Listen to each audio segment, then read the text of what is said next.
Hey guys, NASCAR Troy 24 here. Today I'm just doing a Daytona 500 post-race review thing, pretty much, probably just a post-race recap about the race. It's kind of a late video. I was gonna do it a while ago, but anyway, I'm just gonna get down to the whole Speed Weeks weekend at Daytona, like the Clash and the duels and the 500, and maybe a little rant on Austin Dillon during the 500. Alright, let me get my stuff here. Oh wait, no, that's not what I wanted. Sorry. Uh-oh. Uh-oh. No. Sorry about that.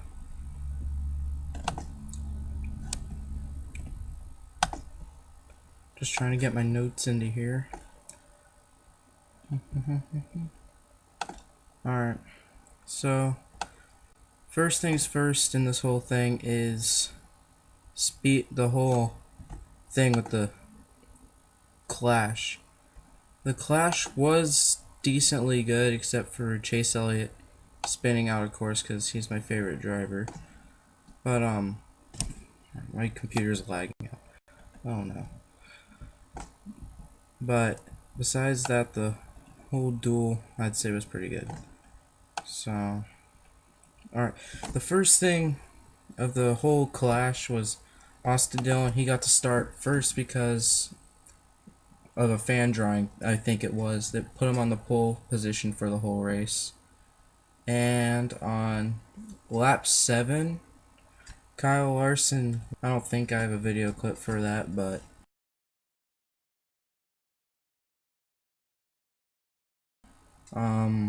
yeah, I mean, it was a good save. He was going into 1 and 2 and just got loose and sent him down. I'd say it was a good save for the whole race.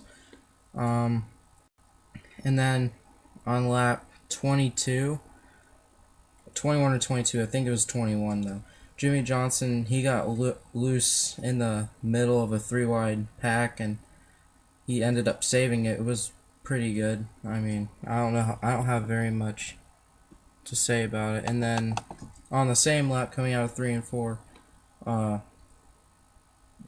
Truex was forced slightly into the wall by Brad Keselowski, and I mean, I don't know if Keselowski got loose, or if something just happened, but something did happen to him, and it kind of forced him into the wall.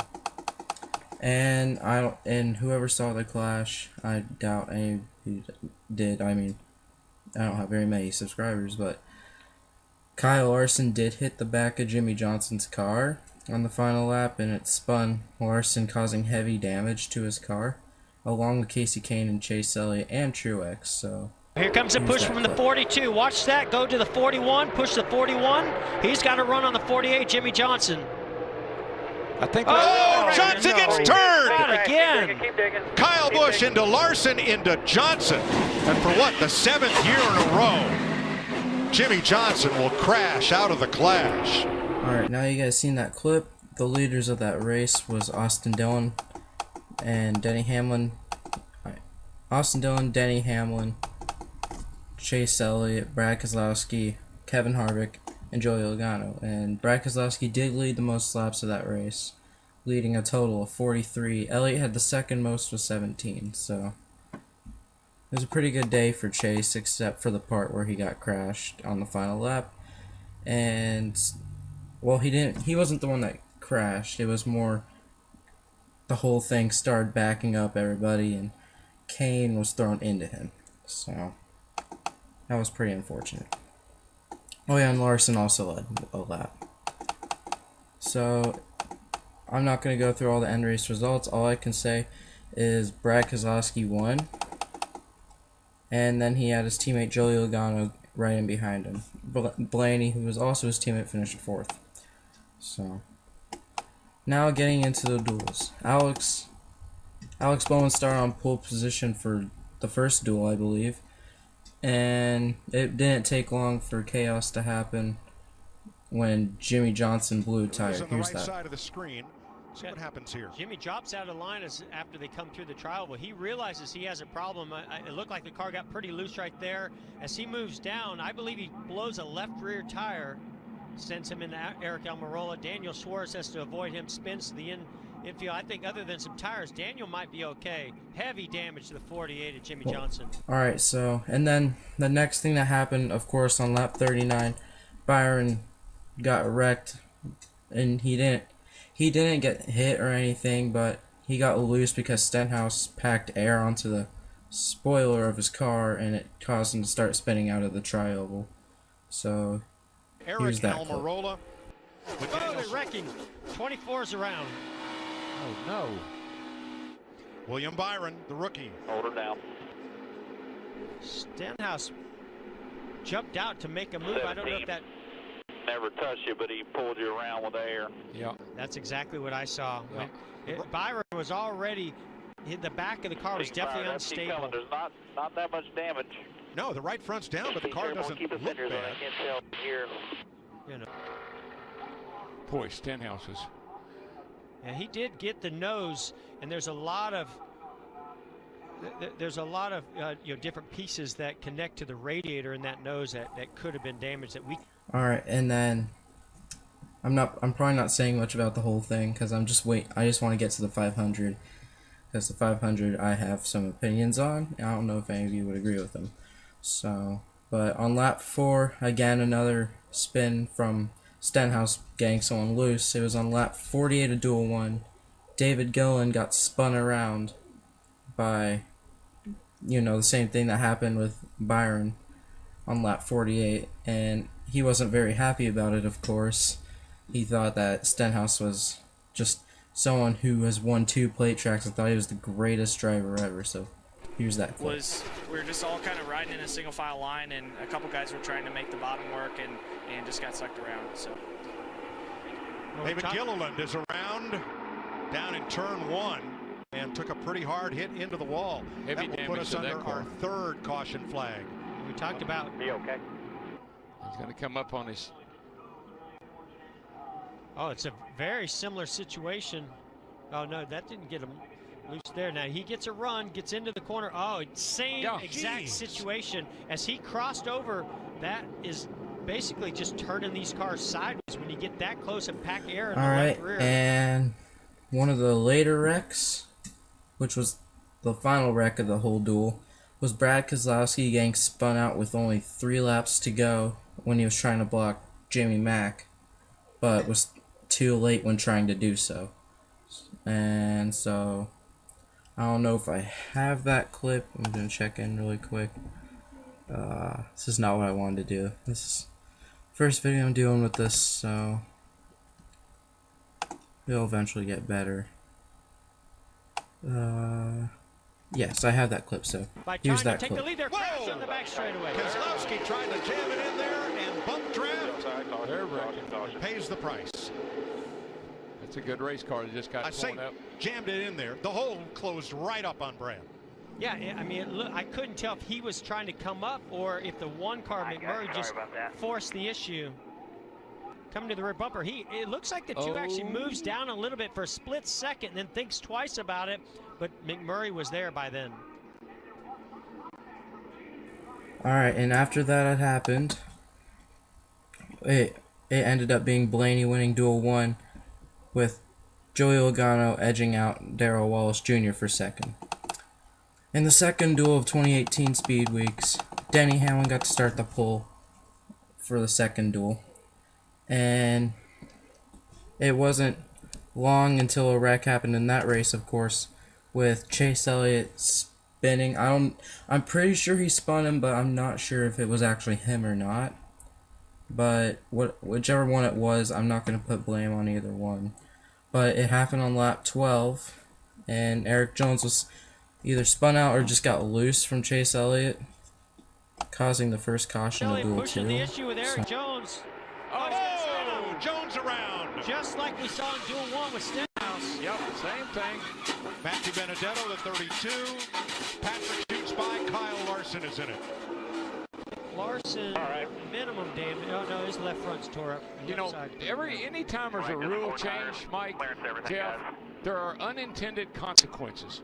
To make that move, but he stays right there on that crucial part of the quarter panel, and that air, as it was packing up on that left rear, as Eric Jones came off the banking, spun him right around. And then Chase Elliott, there wasn't many things that happened during the second duel, so, and the ending was pretty good, so which put Chase Elliott holding off Kevin Harvick to win the second duel, which means he won duels back to back. He won the 2017 Duel 1 and the 2018 Duel 2. So it's been a pretty good couple years for Chase at Daytona, except for the fact of what happened during the 500. And I'm gonna get into that right now. So during the Daytona 500 2018, of course the last race of Speed Weeks for whole Speed Weeks weekends, it started out Alex Bowman getting surprising speed during qualifying before I think it was before the clash to start on the pole for the 500. And then Corey LaJoie, I don't have a replay of this, of course, unless I do, but he blew an engine early in the race. Well, he blew an engine early in the race, which put him out for the rest of the day, and I do not have a clip for that. So, and then the third crash that happened of the whole day was Kyle Busch blew a left rear tire and he spun out, and that brought out the caution. So let me check to see if I have that clip. Yes. So up in here's turn that number clip. 3, also trouble for Jamie McMurray with a right front, and DJ Kennington both on pit road, may have run over some of the debris.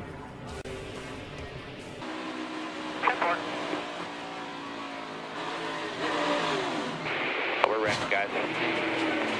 We're wrecked. Kyle Busch that caught Kennington as he went around. Alright, then the next thing that happened was Eric Jones. He went around at the end of stage 1 and he took out a lot of drivers, which of course isn't really a good thing. I think Stenhouse and somebody else were battling for the spot, and Stenhouse went up to block him, and it just ruined Jones's momentum, which caused him to spin. So here's that clip. Oh, Stenhouse! He saved it! No, Eric Jones is not going to be able to save it. Jones did not. Come on. Jones, his teammate Suarez, William Byron, Jimmy Johnson are all in it, along with Ty Dillon. Yeah. Oh, Trevor Bain goodness. was able to weave his way through there. Caution, and the green and white checkered flag to end stage 1 with Kurt Busch, the stage winner. Alright, and then this is one of the things that really made me angry, and it was Brad Keselowski spitting out Chase Elliott. Now, I don't know if you want to say it was Keselowski or if Elliott was just being too aggressive. Don't know. Your opinion. You'd have to see the clip. But I believe Elliott was spun out by Keselowski, which caused Elliott to be thrown into the wall with a hard impact, which, I mean, if his car literally slammed up into the wall and did like multiple rotations on the track. So, and that took out a lot more cars, causing a lot more damaged cars, of course, to everybody's racing teams. So here's that clip. Big push coming from Elliott, and Keselowski, contact! Elliott slam into the wall. Are you kidding me? Danica Patrick, Casey Kane. Oh, man. You all right?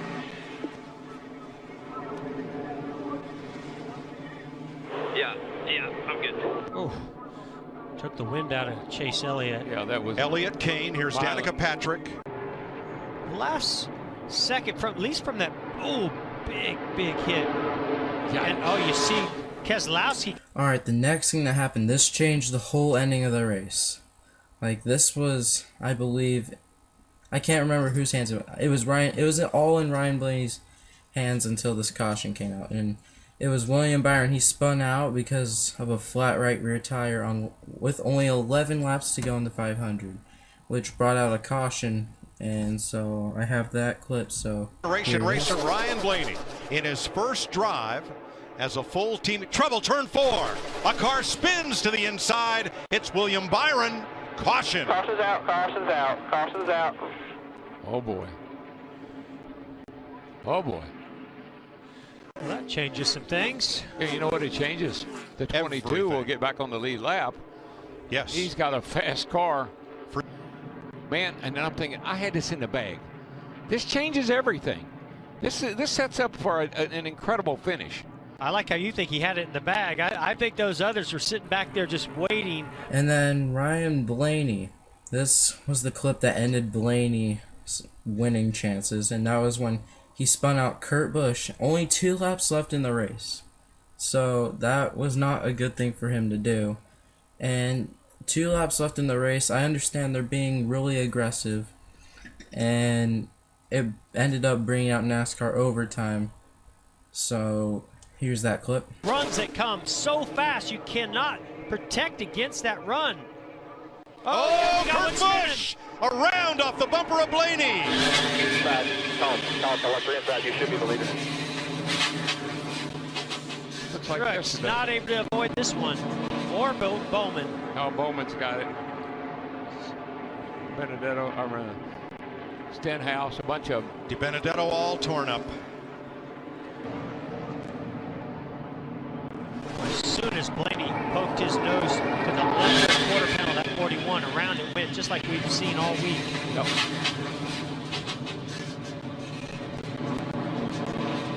Let's watch from the And then this rear is bumper. one of the things that really made me angry of the whole race. And it was when Austin Dillon took out Eric Almirola. A lot of people think, wow, Austin Dillon, that's a great thing. 3-car in victory lane after 20 years. I agree, it's a good thing. But did he really have to crash Almirola to get the win? That's not what I liked. And also, another big reason why I don't like it is because, I mean, I went to the Daytona party and I had Almirola as one of my drivers. Like, we had to draw drivers and he was one of mine. Whoever won got $100, and of course, Austin Dillon spun him, so I didn't get it. But, I mean, this is like a little mini rant. I'm not gonna just go into this too much, but, I don't feel like Austin Dillon really had to go through that much trouble just to win. I felt like he had momentum and he could have gone under and side drafted Almirola and easily passed him in turn 3 and 4. But instead he went ahead and just spun Almirola, and there's quite a few people that think Almirola blocked him too late, kind of like with the Keselowski situation in the duel, and it spun him. But if Austin Dillon wasn't in that and he was going to the outside of Almirola, then that means obviously Almirola didn't block late, but Austin Dillon spun him. So Austin Dillon even said during his interview that he spun him. So here's that clip. Dillon, where will he Dillon's go? gonna get there. Oh, into Almirola. Around he goes. Good. Hang on to it, bud. Hang on to it. And here it comes with the number 3, 20 years ago. 20 years of trying for Earnhardt. He won the Daytona 500. Austin Dillon wins the 60th running of the Great American Race. Got a car wrecked here. I think it's Hamlin. We see Bubba Wallace gets to the back bumper of the 3, gives him a big push. The 10 gets stalled out a little bit here. The 3 goes down low. Now he goes to the high side. They hook bumpers. Turns Eric Almirola on the outside. And for the final thing of the Daytona 500 was Austin Dillon taking the win in the number 3 car, which it was exactly 20 years later. I mean, it wasn't on the same day, but it was exactly 20 years later. So, I mean, 3 car back in victory lane. He even mentioned about a lucky penny that a fan gave him, which I believe was Earnhardt's case too. So, I mean, that's pretty cool and all, but again, I don't feel like he should have gotten the win the way he did. And I don't know if he said something about it or not, but yeah, I just didn't agree with it. So that's about it for this video. I hope you guys liked it. I mean, I don't have many subscribers, so I doubt I'm going to get very many likes or views or any new subscribers. But I hope you guys liked it. It's my first time ever doing this. I'm hoping to do it after every race during the NASCAR seasons. So I hope you guys stay tuned for the next one. I hope you guys enjoyed this video, and please like and subscribe, and click the notification bell next to it. So, see you, and have a good rest of your week.